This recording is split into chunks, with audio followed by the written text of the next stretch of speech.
ABS-CBN News and Current Affairs. Panig sa katotohanan, panig sa pagbangon ng bayan.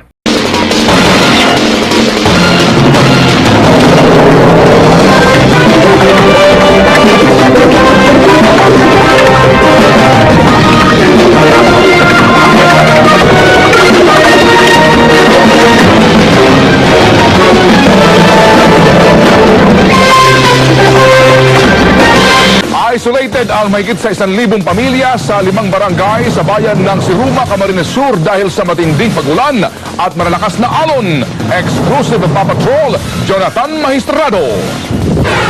Nitong Disyembre pa, hinahagupit ng matitinding ihip ng hangin at buhos ng ulan na bitbit ng amihan ang coastal town ng Siruma sa Camarines Sur.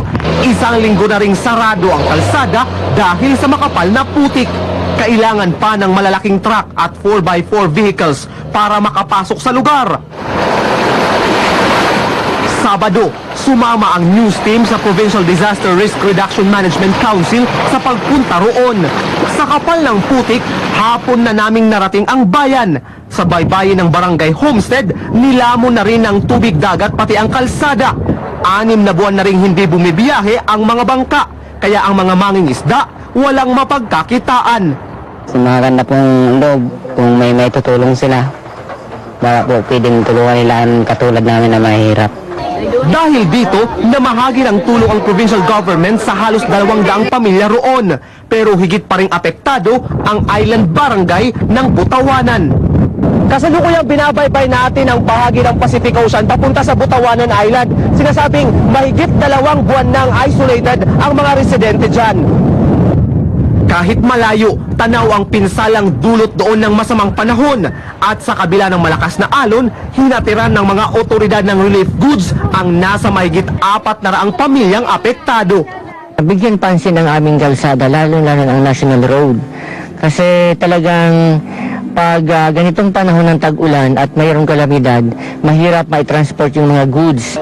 Sa kabuuan, mahigit 1,000 pamilya ang naperwisyo ng masamang panahon sa Siruma. Inirerekomenda ang preemptive evacuation sa kanila, lalo't ilang kaso na ng pagkakasakit ang naitala. Nitong Disyembre pa, hinahagupit ng matitinding ihip ng hangin at buhos ng ulan na bitbit ng amihan ang coastal town ng Siruma sa Camarines Sur. Isang linggo na ring sarado ang kalsada dahil sa makapal na putik. Kailangan pa ng malalaking truck at 4x4 vehicles para makapasok sa lugar. Sabado, sumama ang news team sa Provincial Disaster Risk Reduction Management Council sa pagpunta roon. Sa kapal ng putik, hapon na naming narating ang bayan. Sa baybayin ng Barangay Homestead, nilamon na rin ng tubig dagat pati ang kalsada. 6 na buwan na rin hindi bumibiyahe ang mga bangka, kaya ang mga mangingisda walang mapagkakitaan. Maganda pong loob kung may tutulong sila. Baka po pwedeng tulungan nila ang katulad namin na mahirap. Dahil dito, namahagi ng tulong ang provincial government sa halos 200 pamilya roon. Pero higit pa ring apektado ang island barangay ng Butawanan.